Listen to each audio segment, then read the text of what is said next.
మన జీవితంలో ఆత్మీయయాత్రలో మనం ముందుకు వెళ్తున్న ఈ జీవితంలో ఎన్ని ఆటంకాలు రావట్లా, ఎన్ని అవరోధాలు రావట్లా. నానుకున్న వాళ్ళు కొన్నిసార్లు మనల్ని నమ్మించి మోసం చేసే పరిస్థితులు రావట్లా. ఎన్నిసార్లు మనం ఎంతగా వాళ్ళని ప్రేమిస్తాం, వాళ్ళే మనల్ని ముంచే పరిస్థితులు రావట్లా. ఇవన్నీ వస్తున్నాయి అంటే దేవుణ్ణి నమ్ముకున్న నాకెందుకు కష్టాలు వచ్చినా అనుకోకండి. ఏది వచ్చినా సరే, ఎలాంటి పరిస్థితి వచ్చినా సరే, దేవుళ్ళు ఎదుగుతున్న నీవు నేను మనందరం కూడా ఆయన నాకు తోడుగా ఉన్నాడు, ఇవి నన్నేం చేస్తాయి? ఆయన నాకు తోడుగా ఉంటే ఈ పరిస్థితులు నన్నేం కదిలించగలుగుతాయి?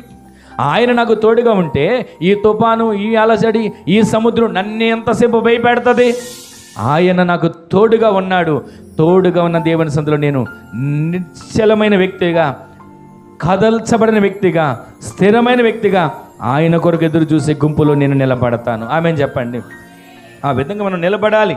ప్రతిరోజు, ప్రతి క్షణం, ఎల్లప్పుడూ ఆయన సన్నిధిలో మనము కీడుని విడిచిపెట్టాలి. కీడునే తలంచుకుంటూ ఉంటాం కొన్నిసార్లు.